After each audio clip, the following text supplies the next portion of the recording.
Pero hay personas cuya curiosidad no sería satisfecha oyendo contar simplemente las cosas maravillosas que he visto y las penas sufridas en la larga y peligrosa expedición que voy a describir, sino que querrían saber también cómo llegué a superarlas, no prestando fe al éxito de una empresa semejante si ignorasen los menores detalles, y creído que debía exponer en pocas palabras el origen de mi viaje y los medios por los que he sido lo bastante dichoso para realizarlo.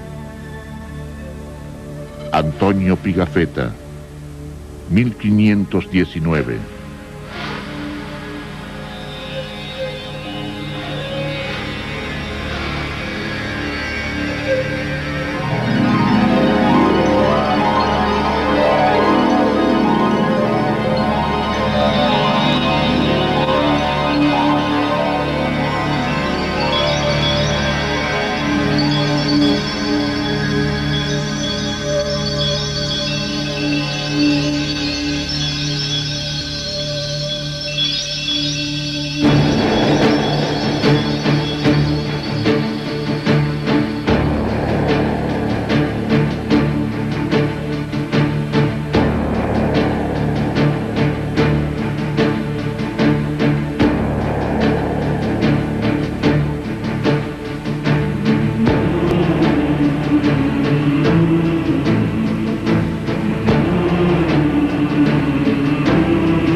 Es una realización de Producciones Documentales Canal 13, Buenos Aires, Argentina.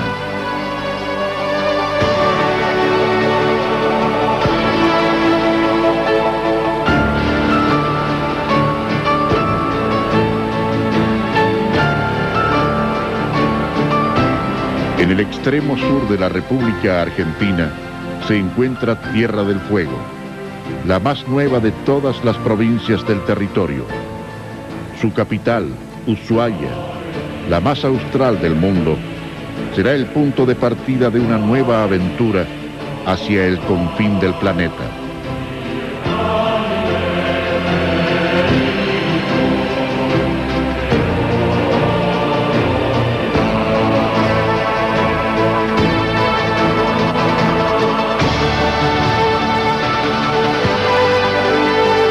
Hoy presentamos Rumbo 186, primera parte.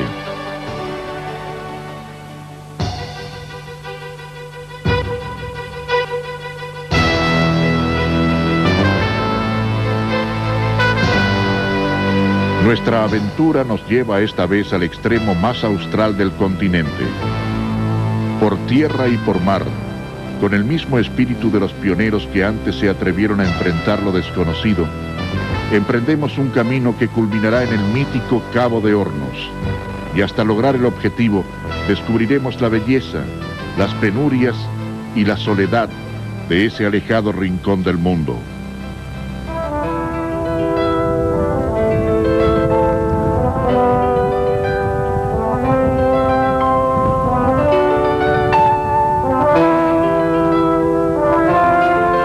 La primera etapa es cruzar el estrecho de Magallanes para alcanzar la isla grande del archipiélago fueguino.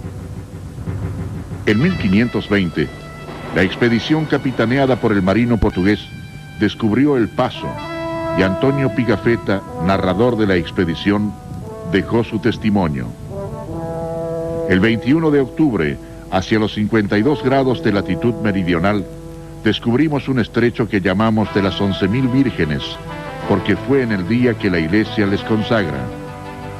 Solo Magallanes creía que el estrecho tenía una salida al Pacífico, y para calmar los temores del resto de la escuadra, avanzó cautelosamente por sus aguas. En los días que siguieron, soportaron una tempestad y la deserción del San Antonio, cuya tripulación amotinada regresó a España, pero finalmente la buena nueva se produjo. Los marineros de la chalupa volvieron al tercer día y nos comunicaron que habían visto el cabo en el que terminaba el estrecho y un gran mar, esto es, el océano. Todos lloramos de alegría. Casi 500 años después, con otra tecnología e idéntica emoción, abordamos también las mismas aguas.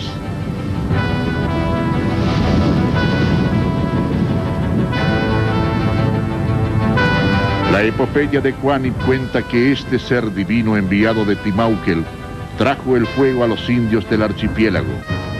Sin conocer el mito, los navegantes que extinguieron fogatas desde sus naves llamaron del fuego a la tierra que descubrieron.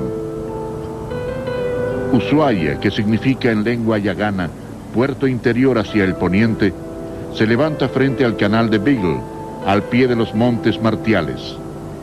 El reverendo Thomas Bridge, su esposa y la primera hija del matrimonio, se convirtieron en los primeros habitantes estables del lugar cuando en 1871 se instalaron en la misión anglicana que habían fundado un año antes. El 28 de septiembre de 1884 arribó a la bahía la expedición al Atlántico Sur, comandada por el alférez Augusto Lacerre, y el 12 de octubre del mismo año, la bandera nacional flameó sobre la primera institución argentina instalada en Tierra del Fuego. La ciudad más austral del mundo había nacido. El censo de 1991 indicó una concentración de 29.452 habitantes, casi la mitad de Tierra del Fuego, cuya tasa de urbanización es la más alta del país, puesto que solamente el 2,7% de la población es rural.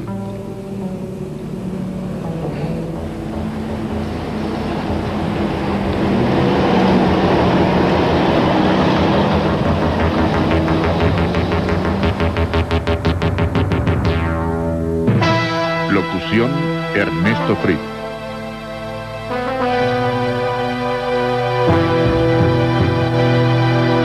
Recopilación y relatos: Marta Diana.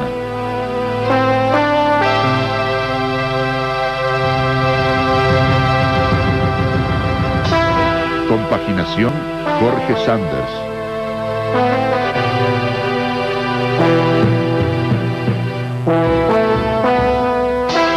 Producción ejecutiva y realización: Eduardo Terrile.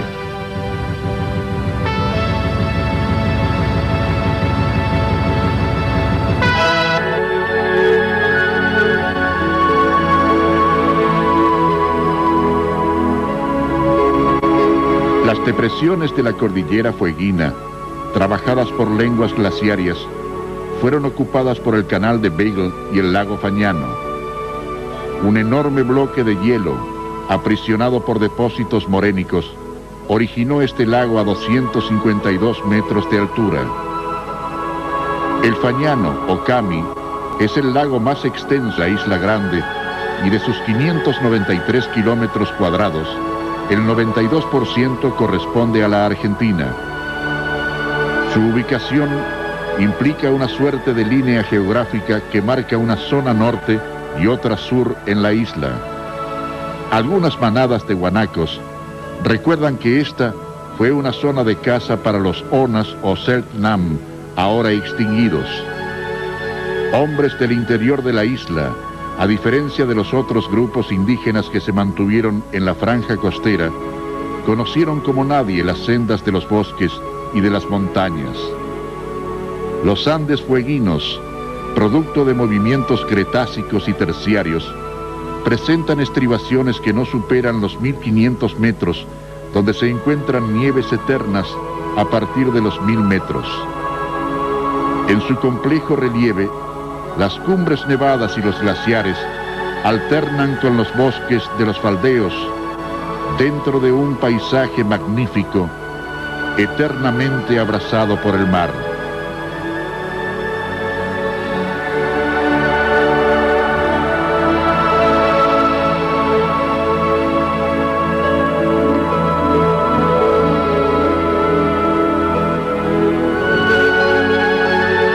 En 1831, el capitán Robert Fitzroy y el entonces joven Charles Darwin estudiaron la Tierra del Fuego. El naturalista diría más tarde: el país entero no es sino una enorme masa de rocas, de elevadas colinas, de bosques inútiles, todo envuelto en nieblas perpetuas y atormentado por tempestades continuas. Aseveraciones como esta engrosaron la leyenda negra de un territorio que aún hoy sigue necesitando ser bien conocido y correctamente estudiado.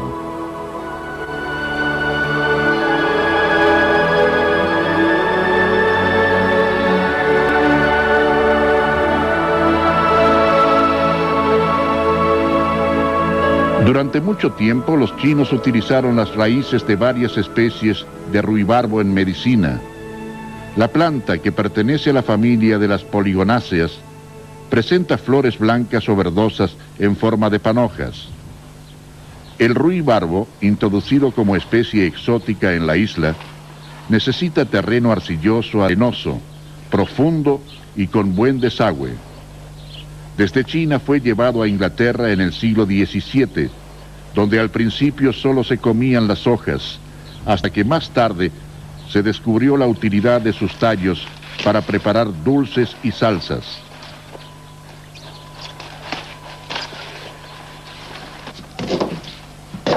Los tallos trozados pueden dejarse en reposo con azúcar durante 2 días y ser cocidos luego con fuego muy suave. La elaboración de dulces artesanales tiene orígenes remotos, habiéndose encontrado pruebas de que los egipcios los preparaban con higos, dátiles y nueces que endulzaban con miel de abejas. Un pequeño santuario dedicado a la difunta Correa revela la extensión del culto a lugares alejados de su origen. De Olinda Correa, la joven madre que después de muerta siguió brindando leche a su hijo, es la imagen perfecta del triunfo del amor sobre las duras condiciones de territorios desolados. Tal vez por eso estos habitantes de la Patagonia le confían sus pesares y concentran en ella las esperanzas imposibles.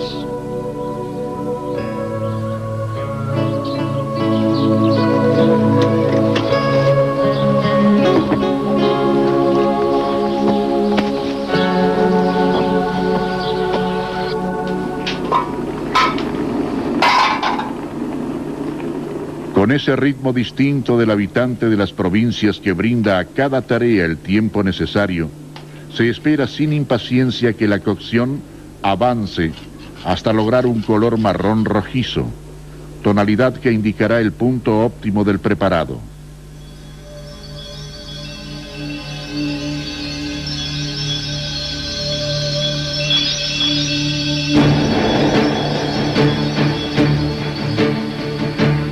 Dejamos atrás a la familia que nos ha brindado su hospitalidad sin retaseos en este solitario lugar.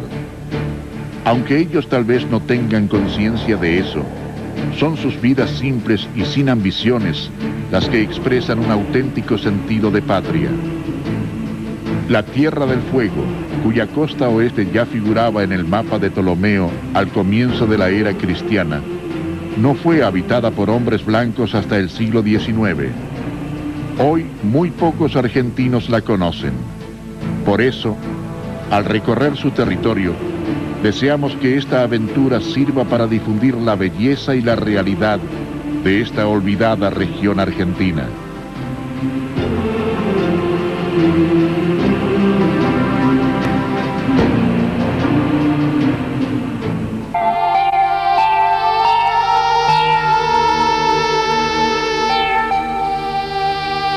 En el bello cordón montañoso de los Andes fueguinos, cuyas alturas máximas están representadas por los montes Cornú, Vinciguerra y Olivia, entre otros, el hielo es solo un resto de antiguos y extensos glaciares.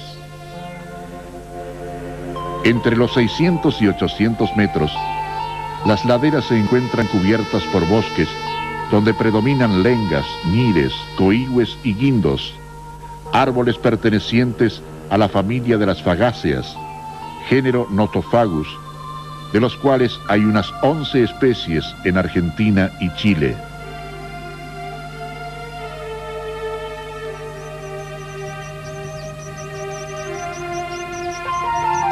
El canto del rayadito delata su presencia en el follaje. De comportamiento nervioso y bullanguero, integra la familia Furnaridae, que presenta 75 especies en Argentina.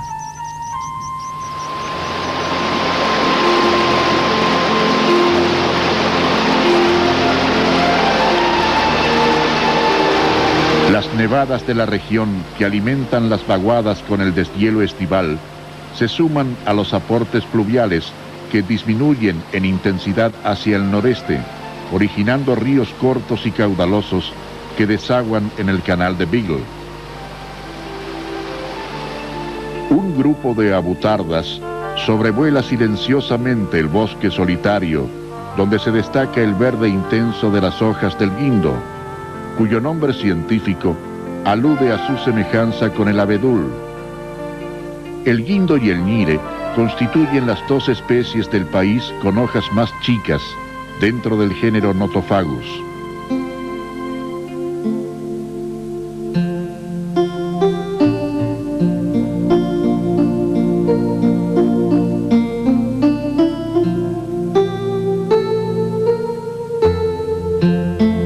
Los musgos de Tierra del Fuego componen un grupo de más de 400 especies que se encuentran distribuidas en distintos ámbitos de la isla. Turberas, rocas, suelos, troncos putrefactos y árboles son los sitios donde puede observárselos, formando a veces capas sucesivas que se renuevan cada año.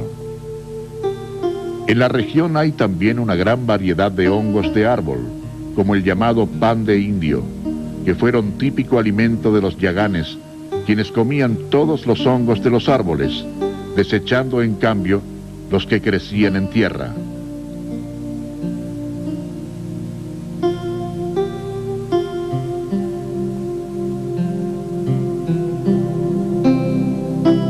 Como viejas cortinas desgarradas, los líquenes usnea, llamados vulgarmente barba de viejo, cuelgan de las ramas de los árboles y su tonalidad blancuzca contrasta con los rojizos turberales que cubren los fondos de los valles occidentales y extensas depresiones en la península Mitre, donde llegan a tener hasta 10 metros de espesor.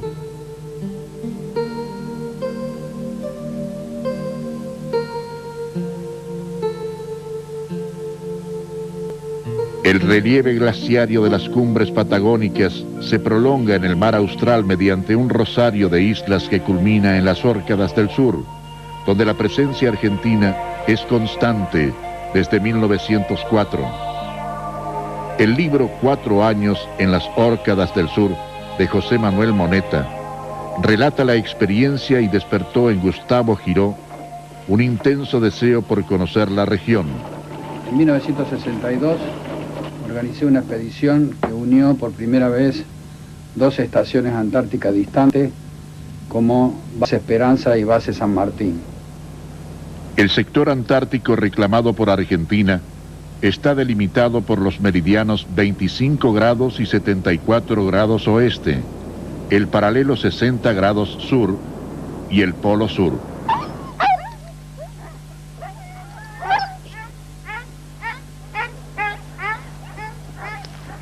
La expedición del señor Giró, que concretaba sus sueños juveniles sobre la Antártida, se realizó en pleno invierno, entre junio y octubre, y sirvió de base para organizar un importante acontecimiento. En 1965, 10 hombres, al mando del general Leal, partían rumbo al Polo Sur. El perro guía es una pieza clave en el tronco de animales que arrastran el trineo, considerándose a los huskies como ideales para la tarea, por su capacidad de abrir caminos en la nieve por los pasos más difíciles. Los trineos, vehículos fundamentales en las regiones polares y en países con inviernos muy rigurosos, se construyen en Europa con maderas muy secas como haya o fresno. El hijo del señor Giró, que comparte su pasión por la nieve, los fabrica utilizando madera de lenga para la caja, teflón para los patines y sogas para las uniones.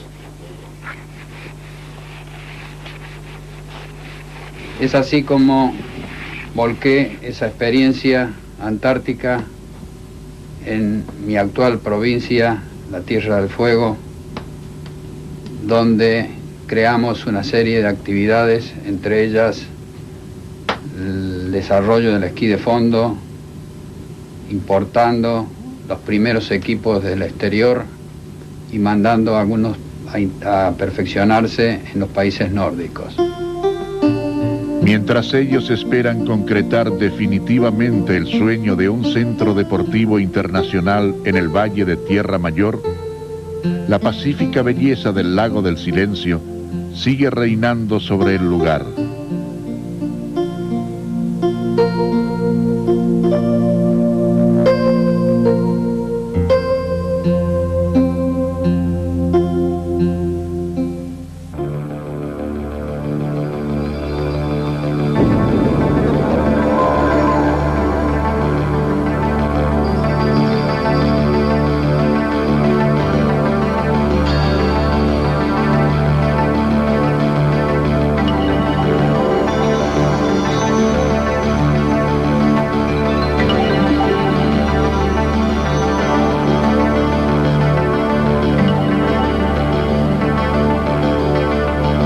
Cabo San Pablo.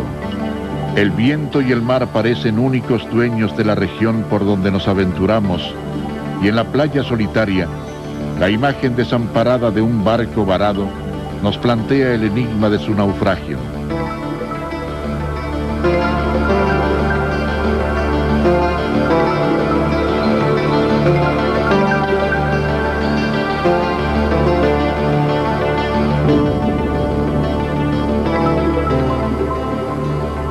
El Desdémona fue un barco construido en el año 52 bajo las restricciones de los aliados en velocidad y porte que le impusieron a los alemanes.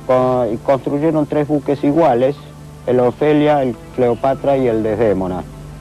Eran destinados al tráfico con Chicago.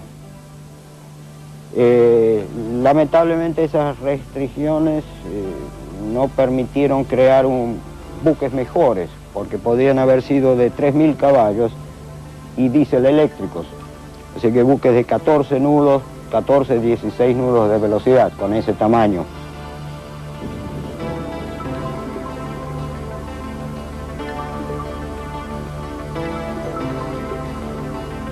Ahora, todos los sucesos que terminaban con el hundimiento, intencional, digamos, el hundimiento,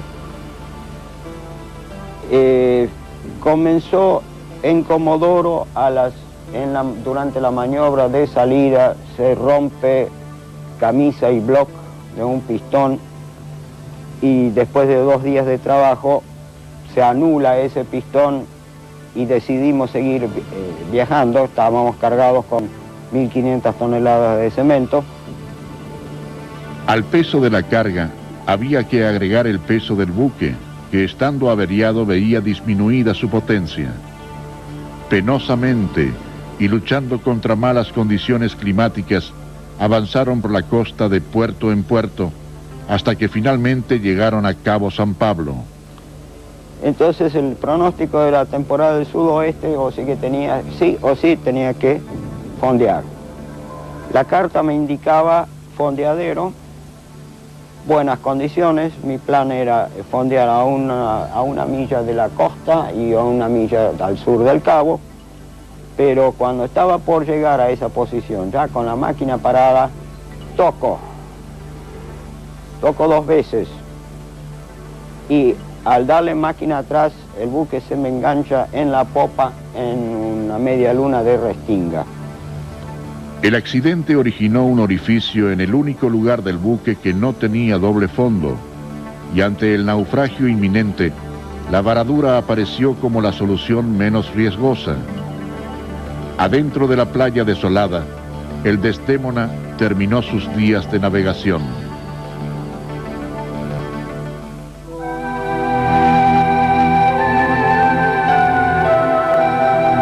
Las antiguas mitologías otorgaron al mar el poder de la vida y de la muerte. El mar austral, temida región de los 40 bramadores, parece concebido a la medida de aquel mito, y en esa cualidad reside seguramente el eterno interés de su desafío.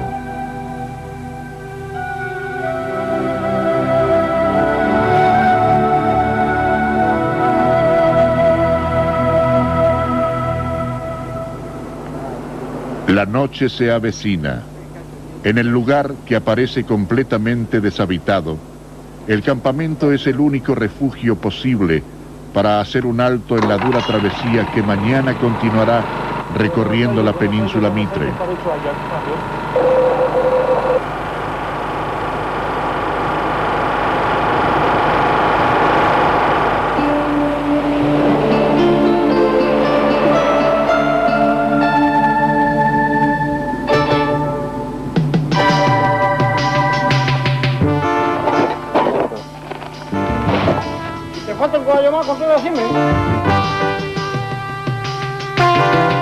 En 1802, un viajero norteamericano afirmaba que, allende el Río Negro, el país es enteramente desconocido, pero parece ser opinión de los mejores informados, que de ninguna manera merece la fama que usualmente se le atribuye.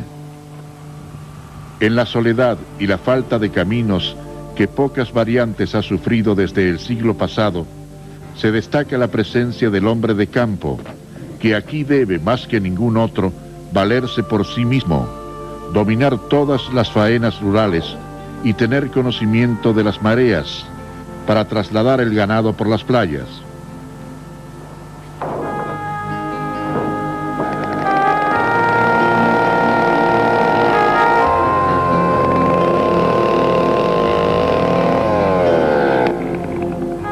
Para estos gauchos de la costa, pescar y ahumar las piezas obtenidas es una de las típicas actividades que la dura subsistencia del lugar impone. El róbalo, que puede llegar a superar los 2 kilos de peso, es habitual en la dieta de estos puesteros, forzados a un aislamiento casi total. Por tierra no hay caminos, por la playa se trasladan únicamente con marea baja. Son pocos los que resisten esta vida solitaria. Para el personal, habitualmente de origen chileno, la radio, el mate y algún juego de cartas son los únicos elementos que acompañan los momentos de descanso.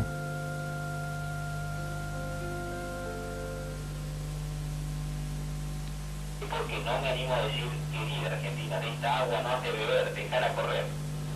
Mire de botas al ritmo de marcha, 1, 2, 1, 2. Atravesaron de norte a sur y de este a este nuestra tierra. Pero esta vez el golpe de estado lo hizo el triunvirato. La otra costumbre de ir donde no nos llaman. El viejo puente de madera, que apenas resiste el paso de un hombre, obliga a vadear el río a los caballos. Al sur del Cabo San Pablo y hasta la bahía Tetis, Los ríos fluyen sobre un terreno de sedimentos glaciares cenozoicos, donde abundan los fósiles. La cabalgata que emprenderemos hasta la caleta Policarpo demandará varios días soportando el frío y los vientos incesantes de una costa sembrada de naufragios.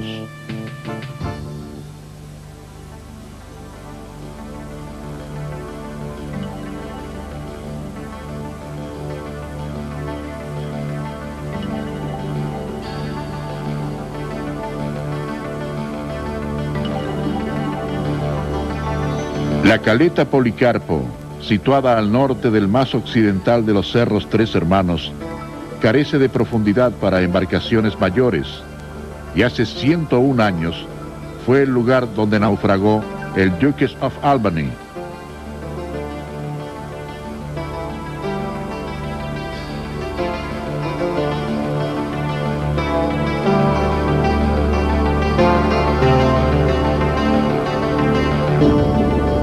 Aún en pleno día, la costa solitaria resulta impresionante y no es difícil imaginar el pánico y la desesperanza de los náufragos aquella madrugada del 13 de julio de 1893. El Duchess of Albany, buque velero de 3 palos y 2 cubiertas con casco de hierro, fue botado en 1884 en Inglaterra. En su último viaje, que tenía como destino el puerto de Valparaíso en las costas del Pacífico, contaba con una tripulación de 27 hombres al mando del capitán John Wilson. La espesura del casco fue vencida por las extensas restingas que limitan la caleta. Herido de muerte, quedó abandonado en la desierta playa austral. La cabeza de su mascarón, cercenada en 1969, dejó a la dama sin rostro hasta su restauración en 1980, y tal vez desde entonces el Duchess of Albany haya encontrado por fin la paz.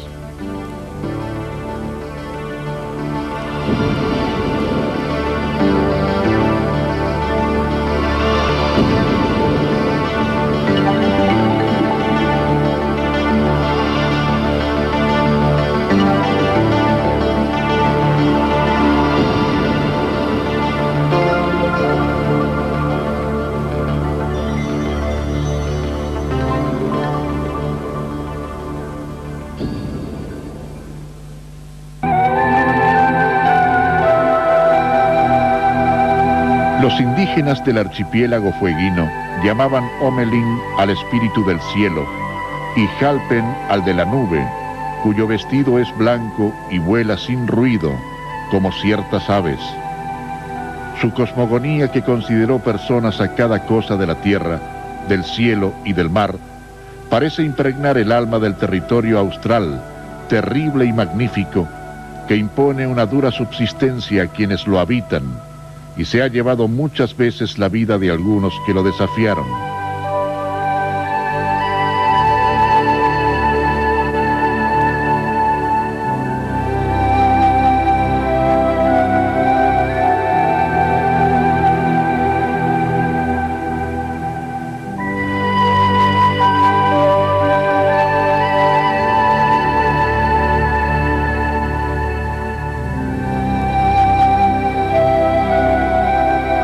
Los restos de un barco anónimo emergen en la playa como un símbolo de este mar que tantos naufragios se ha cobrado.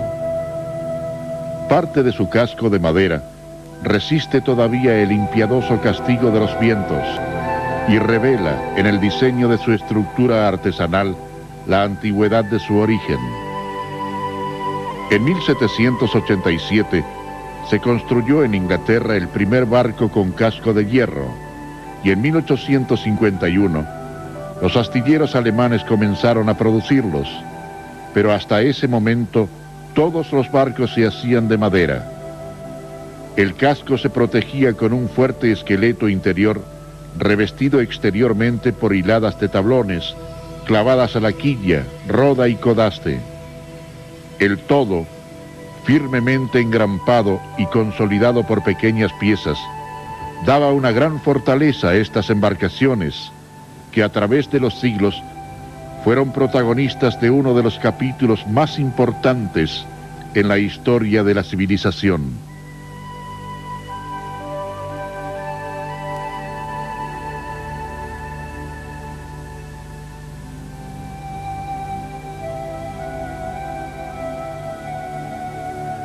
Los bueyes fueron considerados sagrados por los griegos y en su mitología acompañaron a distintas divinidades. Apolo tenía bueyes que Hermes le robó, y los que poseía el sol eran muy blancos con cuernos dorados. Por su extraordinaria fuerza y resistencia, los bueyes han sido utilizados desde tiempos remotos en transporte y labores agrícolas.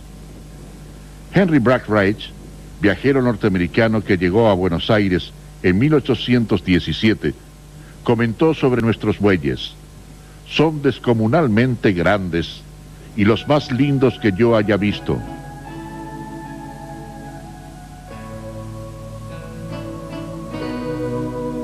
Tortas fritas fue todo lo que pudo ofrecernos la hospitalidad de don Oyarzo, único habitante de este puesto aislado, situado en una de las estancias más inaccesibles de la isla.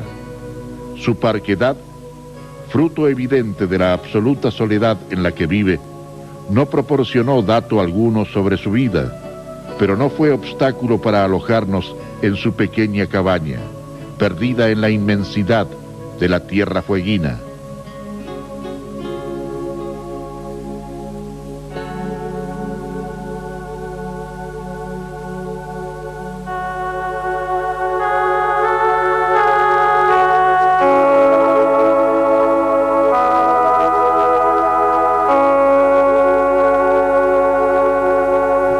La región del Llano Noreste es una extensa planicie de deposición sedimentaria marina del Terciario, Inferior y Medio. Cuando los hielos que la cubrían se retiraron, dejaron conglomerados pedregosos que contenían depósitos auríferos, explotados hasta principios de siglo.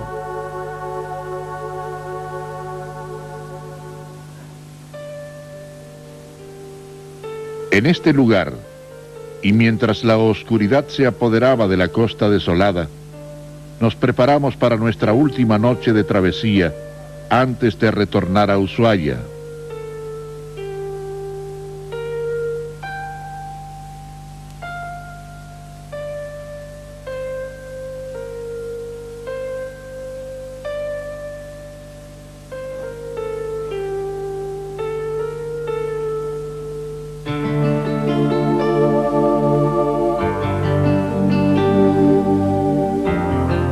El sol marcó el momento de la partida.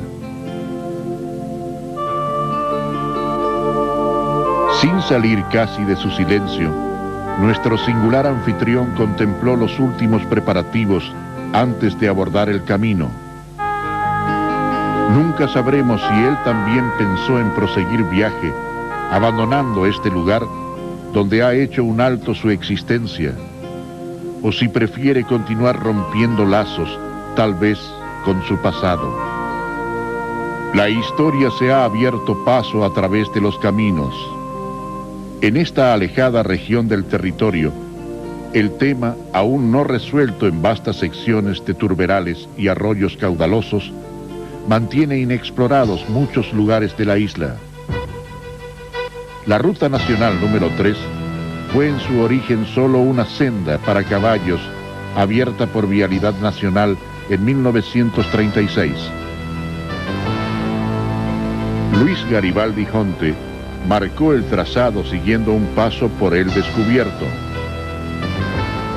Recién en 1954 culminaron los trabajos de ensanche para vehículos que habían comenzado en 1946.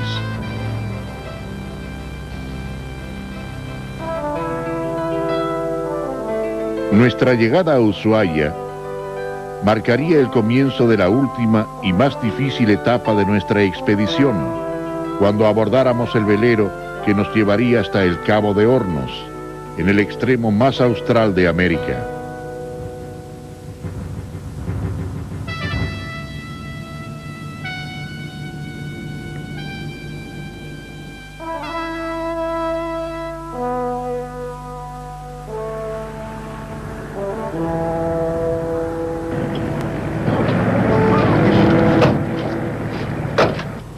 Los preparativos se cumplieron en medio de un silencio donde parecían pesar las expectativas de cada uno de nosotros. Todo estaba listo. Los equipos preparados para soportar las rigurosas condiciones de la expedición. El plan de navegación pensado y estudiado. Solo faltaba zarpar.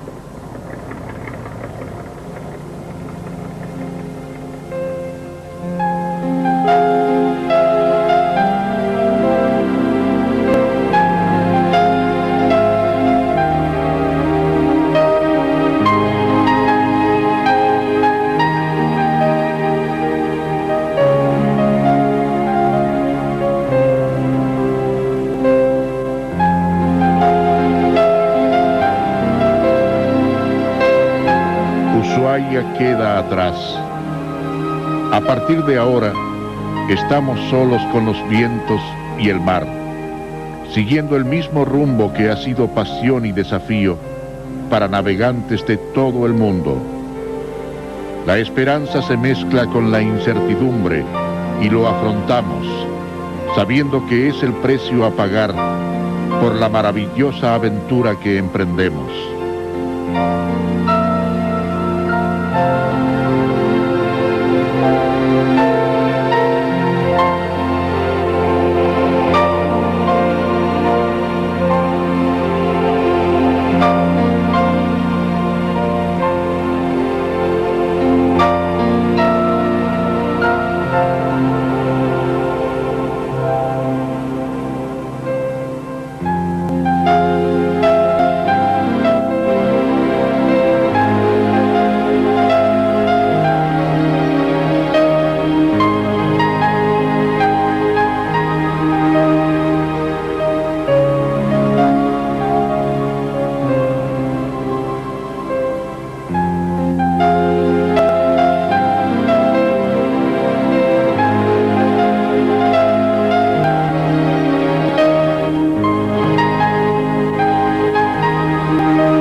Por tierra no hay caminos, por la playa se trasladan únicamente con marea baja. Son pocos los que resisten esta vida solitaria. Para el personal, habitualmente de origen chileno, la radio, el mate y algún juego de cartas son los únicos elementos que acompañan los momentos de descanso.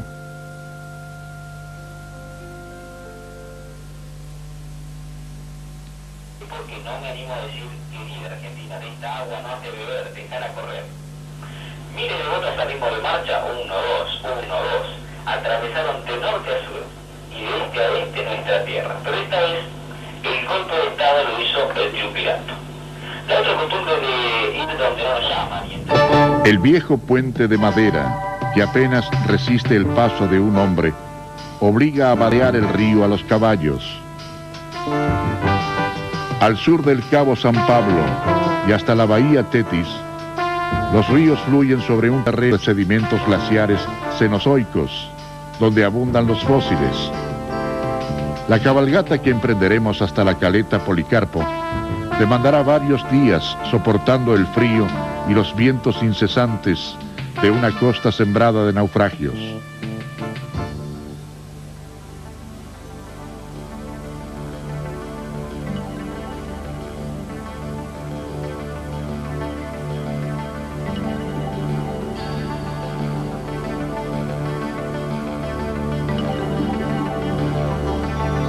La caleta Policarpo, situada al norte del más occidental de los cerros Tres Hermanos, carece de profundidad para embarcaciones mayores y hace 101 años fue el lugar donde naufragó el Duchess of Albany.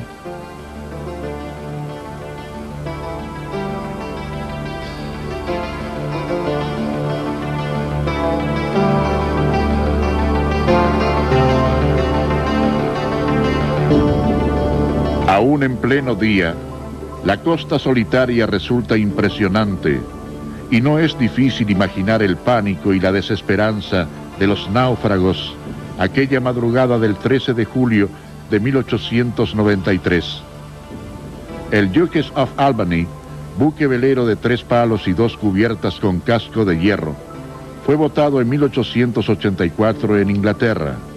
En su último viaje, que tenía como destino el puerto de Valparaíso en las costas del Pacífico, contaba con una tripulación de 27 hombres al mando del capitán John Wilson. La espesura del casco fue vencida por las extensas restingas que limitan la caleta. Herido de muerte, Ushuaia, que significa en lengua yagana puerto interior hacia el poniente, se levanta frente al canal de Beagle, al pie de los montes Martiales.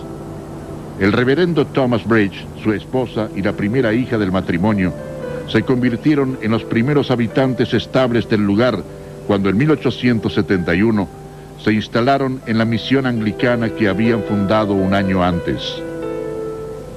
El 28 de septiembre de 1884 arribó a la bahía la expedición al Atlántico Sur comandada por el alférez Augusto Lacerre, y el 12 de octubre del mismo año, la bandera nacional flameó sobre la primera institución argentina instalada en Tierra del Fuego. La ciudad más austral del mundo había nacido. El censo de 1991 indicó una concentración de 29.452 habitantes, casi la mitad de Tierra del Fuego, cuya tasa de urbanización es la más alta del país, puesto que solamente el 2,7% de la población es rural.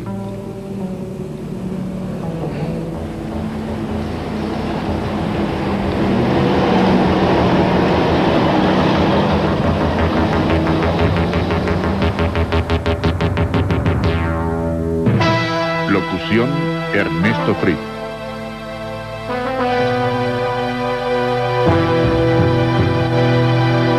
Recopilación y relatos: Marta Diana.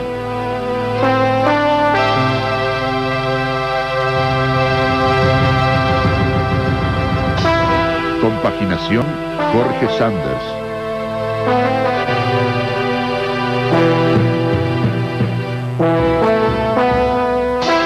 Producción ejecutiva y realización: Eduardo Terrile.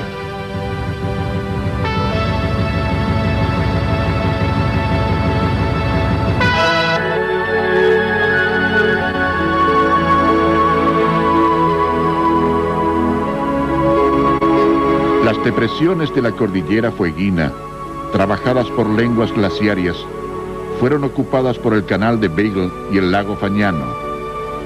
Un enorme bloque de hielo, aprisionado por depósitos morénicos, originó este lago a 252 metros de altura.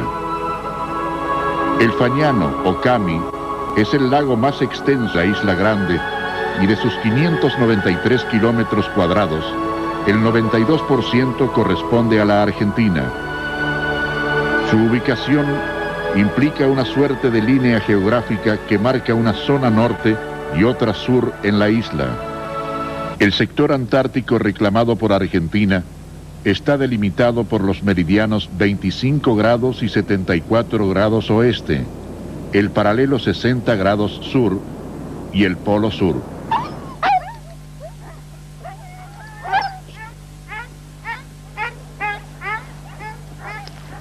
La expedición del señor Giró, que concretaba sus sueños juveniles sobre la Antártida, se realizó en pleno invierno, entre junio y octubre, y sirvió de base para organizar un importante acontecimiento. En 1965, 10 hombres, al mando del general Leal, partían rumbo al Polo Sur. El perro guía es una pieza clave en el tronco de animales que arrastran el trineo, considerándose a los huskies como ideales para la tarea, por su capacidad de abrir caminos en la nieve por los pasos más difíciles. Los trineos, vehículos fundamentales en las regiones polares y en países con inviernos muy rigurosos, se construyen en Europa con maderas muy secas como haya o fresno. El hijo del señor Giró, que comparte su pasión por la nieve, los fabrica utilizando madera de lenga para la caja, teflón para los patines y sogas para las uniones. Es así como volqué esa experiencia antártica en mi actual provincia, la Tierra del Fuego, donde creamos una serie de actividades, entre ellas el desarrollo del esquí de fondo, importando los primeros equipos del exterior y mandando a algunos a perfeccionarse en los países nórdicos. Mientras ellos esperan concretar definitivamente el sueño de un centro deportivo internacional en el Valle de Tierra Mayor, la pacífica belleza del Lago del Silencio sigue reinando sobre el lugar.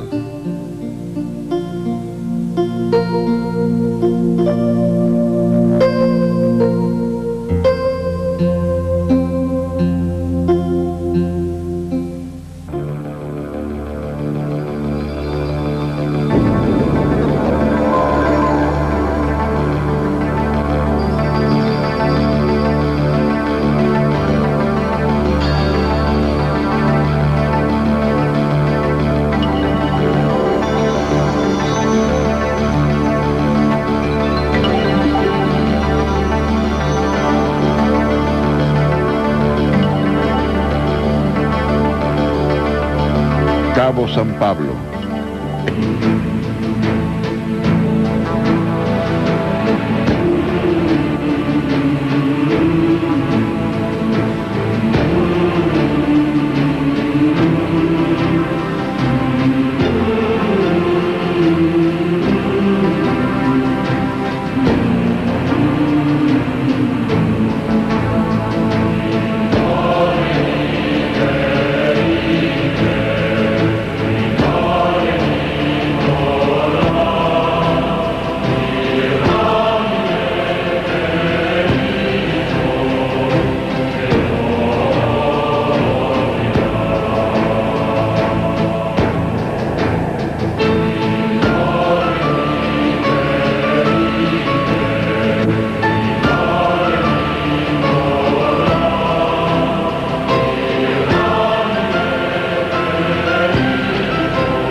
Es una realización de Producciones Documentales Canal 13, Buenos Aires, Argentina.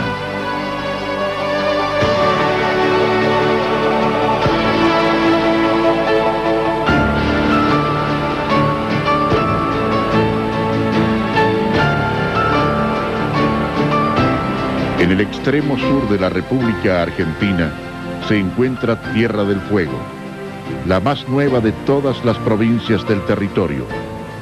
Su capital, Ushuaia, la más austral del mundo, será el punto de partida de una nueva aventura hacia el confín del planeta.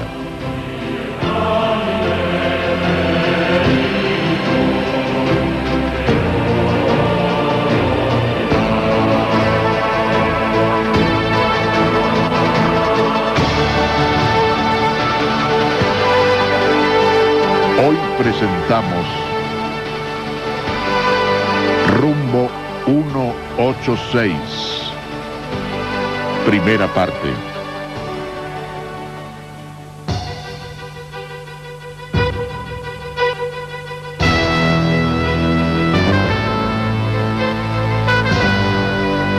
Nuestra aventura nos lleva esta vez al extremo más austral del continente, sus aguas.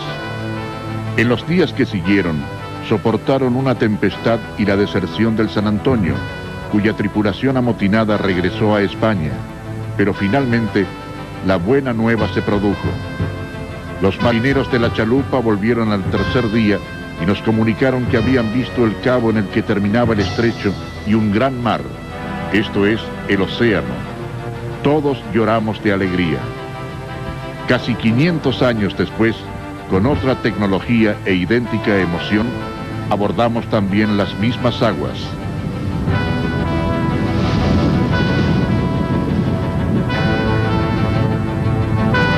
La epopeya de Cuánit cuenta que este ser divino enviado de Timauquel trajo el fuego a los indios del archipiélago. Sin conocer el mito, los navegantes que extinguieron fogatas desde sus naves llamaron del fuego a la tierra que descubrieron. Ushuaia, que significa en lengua yagana, puerto interior hacia el poniente, se levanta frente al canal de Beagle, al pie de los montes Martiales.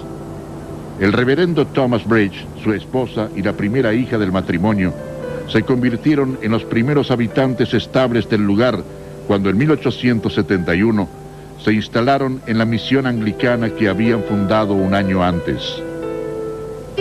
El 28 de septiembre de 1884 arribó a la bahía la expedición al Atlántico Sur comandada por el alférez Augusto Lacerre, y el 12 de octubre del mismo año la bandera nacional flameó sobre la primera institución argentina instalada en Tierra del Fuego. La ciudad más austral del mundo había nacido.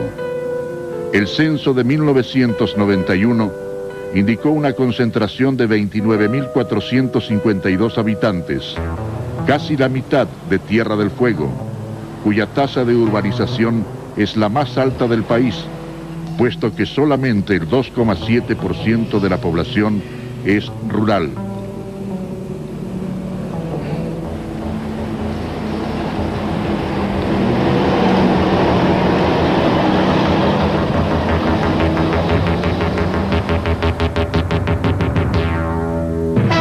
Locución: Ernesto Frick.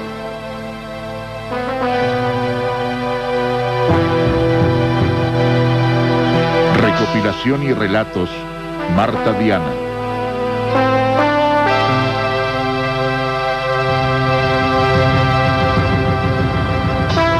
Compaginación: Jorge Sanders.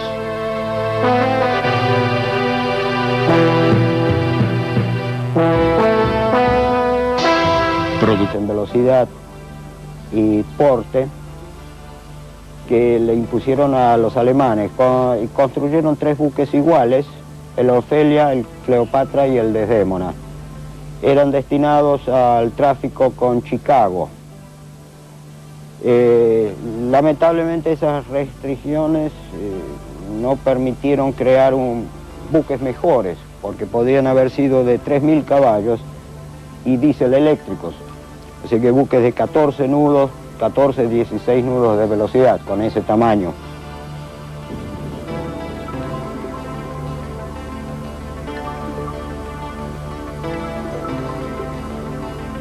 Ahora, todos los sucesos que terminaban con el hundimiento, intencional, digamos, el hundimiento,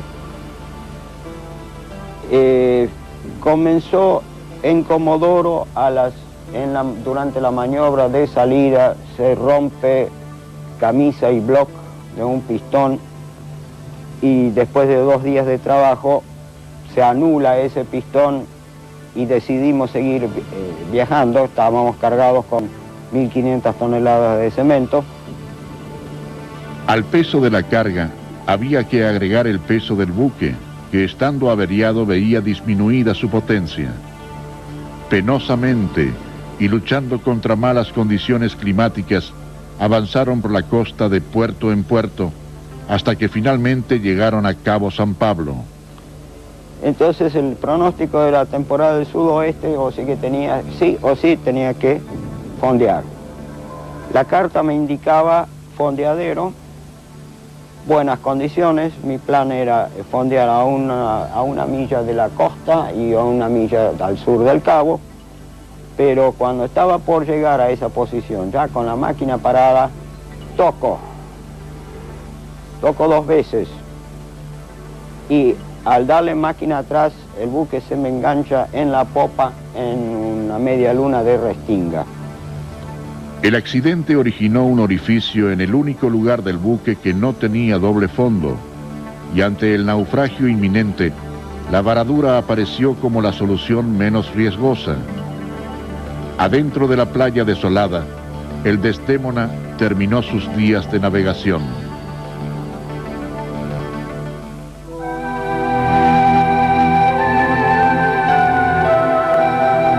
Las antiguas mitologías otorgaron al mar el poder de la vida y de la muerte. El mar austral, temida región de los 40 bramadores, parece concebido a la medida de aquel mito, y en esa cualidad reside seguramente el eterno interés. Los 2 kilos de peso es habitual en la dieta de estos puesteros, forzados a un aislamiento casi total. Por tierra no hay caminos, por la playa se trasladan únicamente con marea baja. Son pocos los que resisten esta vida solitaria.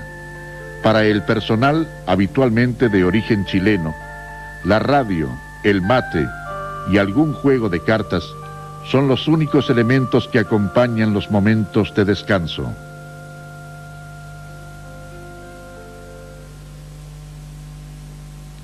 Porque no me animo a decir, querida Argentina, de esta agua no has de beber, dejala correr. Mire, devotos al ritmo de marcha, 1, 2, 1, 2. Atravesaron de norte a sur y de este a este nuestra tierra. Pero esta vez, el golpe de estado lo hizo el triunvirato. La otra costumbre de ir donde no nos llaman. El viejo puente de madera, que apenas resiste el paso de un hombre, obliga a vadear el río a los caballos. Al sur del Cabo San Pablo y hasta la bahía Tetis, los ríos fluyen sobre un terreno de sedimentos glaciares cenozoicos, donde abundan los fósiles. La cabalgata que emprenderemos hasta la caleta Policarpo demandará varios días soportando el frío y los vientos incesantes de una costa sembrada de naufragios.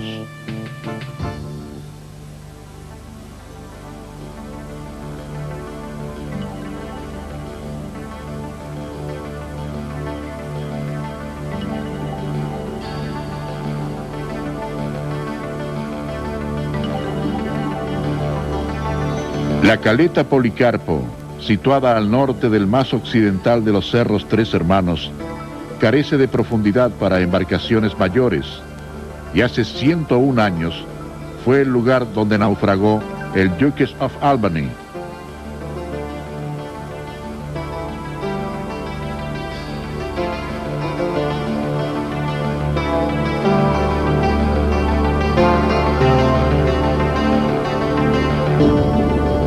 Aún en pleno día, la costa solitaria resulta impresionante, y no es difícil imaginar el pánico y la desesperanza de los náufragos aquella madrugada del 13 de julio de 1893. El Duchess of Albany, buque velero de 3 palos y 2 cubiertas con casco de hierro, fue botado en 1884 en Inglaterra. En su último viaje, que tenía como destino el puerto de Valparaíso en las costas del Pacífico, contaba con una tripulación de 27 hombres al mando del capitán John Wilson. El viejo puente de madera, que apenas resiste el paso de un hombre, obliga a vadear el río a los caballos. Al sur del Cabo San Pablo y hasta la bahía Tetis, los ríos fluyen sobre un terreno de sedimentos glaciares cenozoicos, donde abundan los fósiles. La cabalgata que emprenderemos hasta la caleta Policarpo demandará varios días soportando el frío y los vientos incesantes de una costa sembrada de naufragios.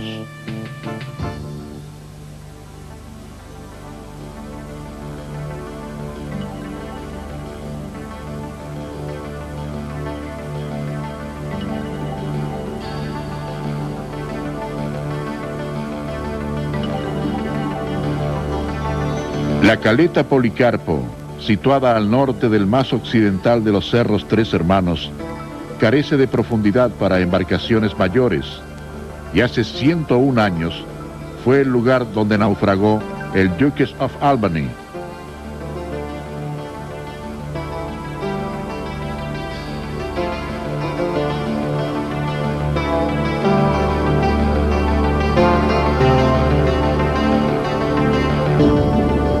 Aún en pleno día, la costa solitaria resulta impresionante y no es difícil imaginar el pánico y la desesperanza de los náufragos aquella madrugada del 13 de julio de 1893. El Duchess of Albany, buque velero de 3 palos y 2 cubiertas con casco de hierro, fue botado en 1884 en Inglaterra. En su último viaje, que tenía como destino el puerto de Valparaíso en las costas del Pacífico, contaba con una tripulación de 27 hombres al mando del capitán John Wilson. La espesura del casco fue vencida por las extensas restingas que limitan la caleta. Herido de muerte, quedó abandonado en la desierta playa austral. La cabeza de su mascarón, cercenada en 1969, dejó a la dama sin rostro hasta su restauración en 1980, y tal vez desde entonces el Duchess of Albany haya encontrado por fin la paz.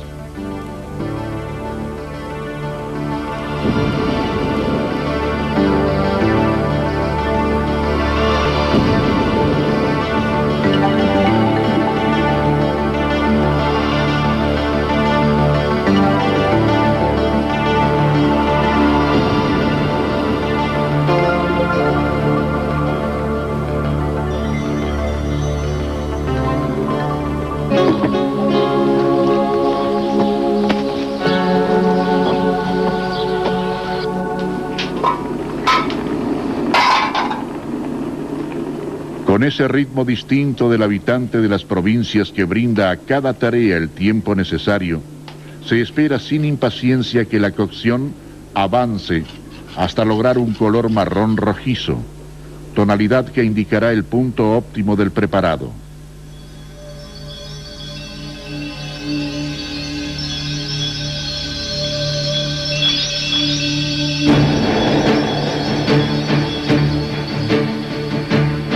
Dejamos atrás a la familia que nos ha brindado su hospitalidad sin retaseos en este solitario lugar.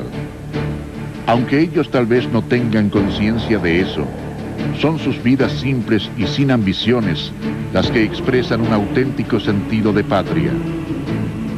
La Tierra del Fuego, cuya costa oeste ya figuraba en el mapa de Ptolomeo al comienzo de la era cristiana, no fue habitada por hombres blancos hasta el siglo XIX. Hoy muy pocos argentinos la conocen. Por eso, al recorrer su territorio, deseamos que esta aventura sirva para difundir la belleza y la realidad de esta olvidada región argentina.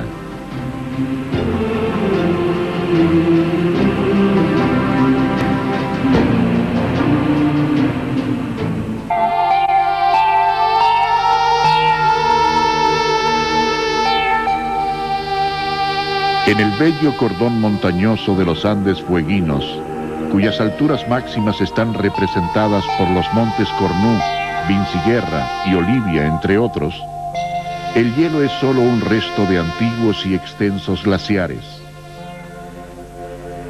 Entre los 600 y 800 metros, las laderas se encuentran cubiertas por bosques, donde predominan lengas, ñires, coigües y guindos, árboles pertenecientes a la familia de las fagáceas, género Nothofagus, de los cuales hay unas 11 especies en Argentina y Chile.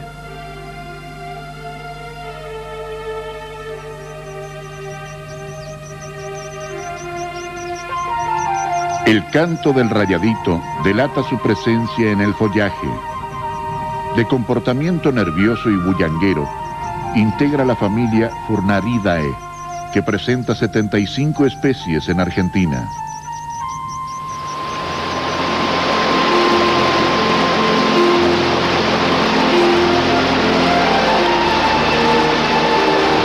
Las nevadas de la región, que alimentan las vaguadas con el deshielo estival, con una tempestad y la deserción del San Antonio, cuya tripulación amotinada regresó a España, pero finalmente la buena nueva se produjo. Los marineros de la chalupa volvieron al tercer día y nos comunicaron que habían visto el cabo en el que terminaba el estrecho y un gran mar, esto es, el océano. Todos lloramos de alegría. Casi 500 años después, con otra tecnología e idéntica emoción, abordamos también las mismas aguas.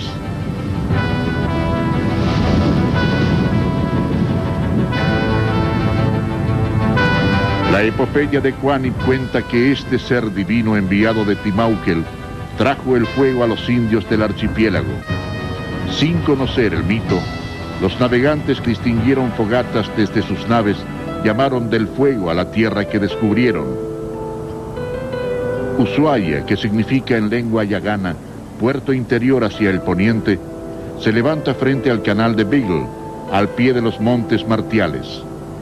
El reverendo Thomas Bridge, su esposa y la primera hija del matrimonio, se convirtieron en los primeros habitantes estables del lugar cuando en 1871 se instalaron en la misión anglicana que habían fundado un año antes. El 28 de septiembre de 1884 arribó a la bahía la expedición al Atlántico Sur comandada por el alférez Augusto Lacerre, y el 12 de octubre del mismo año la bandera nacional flameó sobre la primera institución argentina instalada en Tierra del Fuego. La ciudad más austral del mundo había nacido. El censo de 1991 indicó una concentración de 29.452 habitantes, casi la mitad de Tierra del Fuego, cuya tasa de urbanización es la más alta del país, puesto que solamente el 2,7% de la población es rural.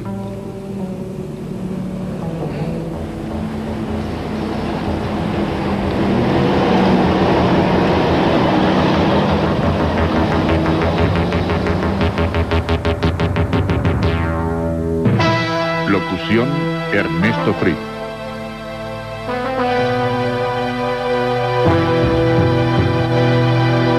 Recopilación y relatos: Marta Diana.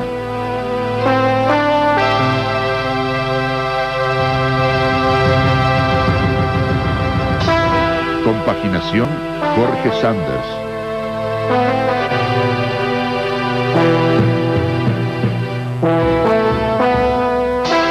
Producción ejecutiva y realización: Eduardo Terry.